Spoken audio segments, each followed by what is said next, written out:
1 matin. Bonjour Bernard-Henri Lévy. Bonjour. Merci d'être avec nous sur Europe 1 ce matin. Les mois passent et la barbarie continue en Syrie. Aujourd'hui, il y a urgence. Vous réclamez une intervention d'abord pour arrêter le massacre d'innocents ?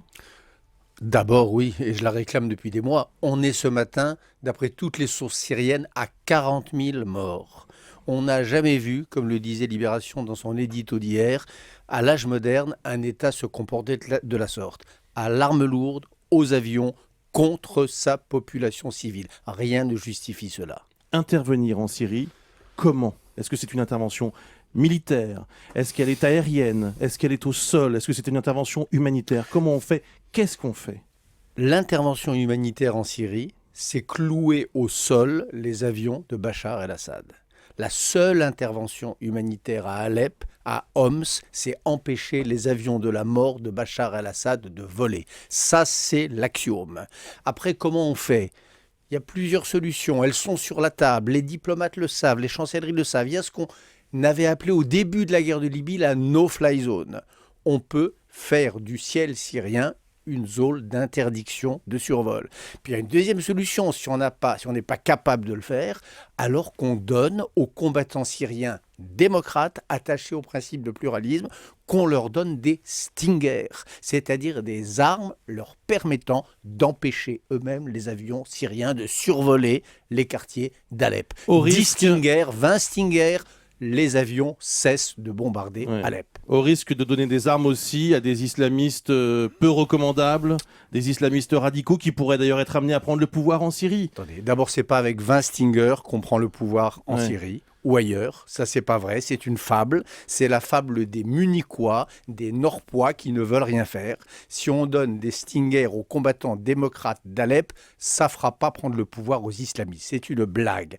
Puis la deuxième chose, c'est que bien sûr qu'il y a des salafistes et il y en a de plus en plus et il y en aura de plus en plus à mesure qu'on ne fera rien. Plus on fait rien, plus les salafistes montent. Mais il n'y a pas que des salafistes. Moi, je suis en contact, je reçois des appels avec mes amis, Jacques Berès, bien davantage que moi, de commandants de régions ou de quartiers qui sont pro-occidentaux, qui sont attachés aux valeurs de pluralisme et de liberté et qui nous appellent au secours. Il n'y a qu'à les aider, eux. Il n'y a qu'à leur donner à eux les moyens de défendre les femmes et les enfants d'Alep. Jacques Berès, qui est chirurgien de guerre et qui est l'un des co-signataires donc, de cette tribune dans Le Monde. François Hollande, vous avez reçu à l'Élysée, je crois à la fin du mois d'août, pour évoquer cette guerre en Syrie. Est-ce que vous l'avez revu d'ailleurs depuis ? Est-ce que vous avez eu un nouveau contact avec lui ? Je ne l'ai pas revu et j'ai eu un nouveau contact, oui. Récemment ? Mais je ne l'ai pas. Il y a quelques temps, oui. Il y a quelques temps, oui. Est-ce qu'il veut intervenir en Syrie ? Écoutez, je crois qu'il est aussi sensible que vous ou moi à l'horreur de cette situation du jamais vu. C'est-à-dire un tyran qui bombarde ses civils avec des armes qui lui sont livrées par des grands États. Parce que pendant qu'on reste les bras croisés et qu'on envoie des médicaments, les Russes, eux, envoient des armes. Les Iraniens envoient des combattants. Donc situation totalement déséquilibrée. S'il y avait une non-intervention partout, pourrait comprendre, mais il y a d'un côté une intervention massive des ennemis de la démocratie et de l'autre côté rien. Donc il est aussi sensible que nous. Après, la politique, en effet, les grands gestes politiques, on les attend.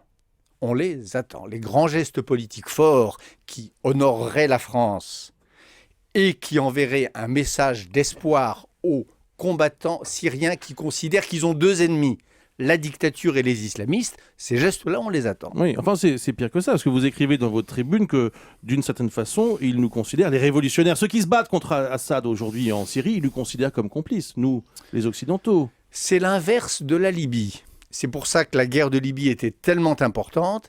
Il y a un mouvement démocratique fort en Libye, ils ont gagné les élections en juillet dernier, qui considèrent que l'Occident leur a tendu la main, que l'Occident a rompu la spirale fatale de la soi-disant guerre des civilisations. En Syrie, c'est le contraire. Les Syriens voient tous les jours leurs enfants massacrés et l'Occident s'en foutre. L'Occident s'en laver les mains. L'Occident détourner le regard. C'est différent, France compris. C'est différent, mais vous aimeriez au fond que François Hollande fasse en Syrie ce que Nicolas Sarkozy a fait en Libye.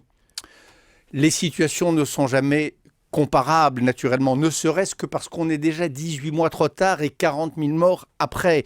Mais c'est vrai que je ne comprends pas le silence de l'Europe et le silence de la France. Vous lancez un appel à François Hollande ce matin ?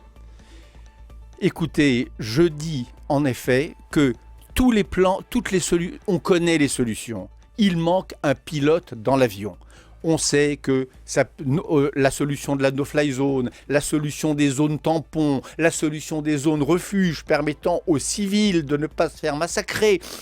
L'armée libre syrienne est puissante, organisée, beaucoup plus que ne l'étaient les combattants libyens. C'est beaucoup plus facile d'aider les civils syriens qu'autrefois d'aider les civils libyens. Il faut un pilote dans l'avion, il faut un catalyseur de tout cela. Ce pourrait être François Hollande. Merci Bernard-Henri Lévy. Merci beaucoup. Bonne journée.